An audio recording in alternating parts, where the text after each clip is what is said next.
والله يا جماعة أنا حابة أتكلم معاكم باستفاضة شوية عن المشكلة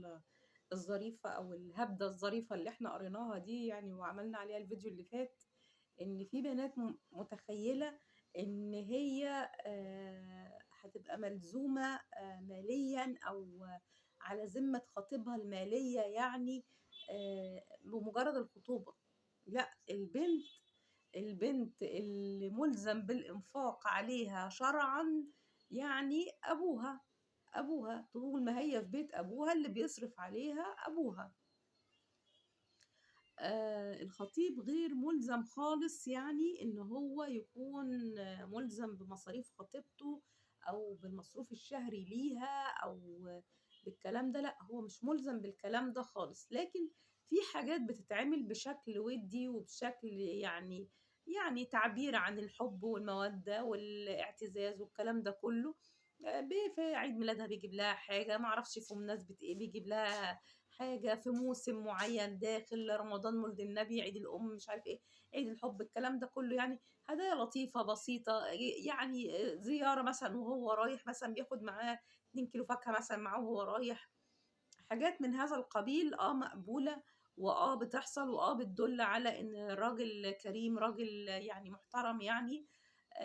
لكن أكتر من كده إن هو يبقى في مصروف شهري، لأ، هي بصراحة الخطيبة ما لهاش مصروف شهري، والخطيب مش مُلزم بمصروف شهري لخطيبته، إلا لو لا قدّر الله بقى مثلًا في يعني في مشكلة في البيت، في ضائقة مالية في بيت الخطيبة دي يعني أهلها يعني لا قدّر الله بيمرّوا بظروف صعبة أو حاجة، فدي هتبقى نوع بقى من الإعالة والإعانة، يعني بيعيلها أو بيعولها وبي بي بي بي بي يعني بيعتني بيها لحد لمّا يتم الزواج.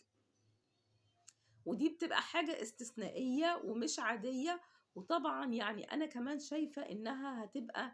شكلها مش حلو أبدًا، مش حلو أبدًا يعني إن يكون الوضع بالمنظر ده قدّام الخطيب يعني، ويكون هو اللي مسؤول عنها وعن احتياجاتها، حاجة مش حلوة خالص على كرامتها يعني، على كرامتها هي حتى. آمم، مش عارفة، أنا شايفة إن هي حاجة ممكن يعني ما تخلّيهاش رافعة راسها كده، يعني مش حلوة، مش حلوة إن هي تقبل حاجة زي كده، دي حاجة. تاني حاجة يعني لو حقيقي افترضنا إن في حد بيدّي فعلًا خطيبته مصروف شهري والحاجات دي، ففين الأب، فين الأم، فين الأهل اللي بيسألوا ليه أنت بتدّيها الفلوس دي ليه؟ يعني لازم يكون في رفض لهذا الموضوع إن ما ينفعش. زي ما قُلت في حاجات تانية، يعني في حاجات تانية مقبولة ك خرجوا في مكان مثلًا بيحاسب، ما أعرفش زي ما قُلنا عيد ميلاد، عيد، رمضان، ممكن بيجيب هدايا بسيطة ولطيفة والحاجات دي بتبقى ذكريات حلوة بعد كده، لكن مش إنه يعولها، هو بيبقى متزوج ويعول بعد ما يتجوز، لكن خطيب ويعول لأ. مش دي بقى يعني ما مش حلوة أبدًا، أبدًا يعني، وهو مش غير مُلزم، هو غير مُلزم خالص إن هو يصرف على خطيبته. فيعني ما تمنّوش نفسيكم يا بنات، يعني أولًا لو الراجل دوّة جيتوا أنتم فركشتوا لأي سبب، إيه موقف فلوسه اللي هو دفعها دي إيه؟ ليه يعني معلش يعني ليه؟ يعني مش فاهمة، بجد يعني مش فاهماها، يعني هو الخطوبة عشان تستمر يعني بيدفع اشتراك شهري بيدفع اشتراك شهري للخطوبة يعني؟ مش فاهمة، لأ يعني مش طبيعي ومش منطقي وغير مقبول تمامًا وما تقبلوش على نفسكم حاجة زي كده. آآ كل حاجة بالأصول تبقى حلوة، يعني الست بتبقى على عُهدة زوجها المالية أو في ذمته المالية، هي مُكلّف بيها، مُكلّف بمراته، مكتوب كتابهم مراته خلاص بقى مُكلّف بيها وبكل متطلباتها وكل اللي تعوزه في رقبته هو، لكن خطيبته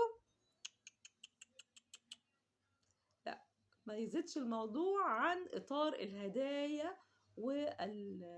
المُتعارف عليها في المناسبات المُتعارف عليها،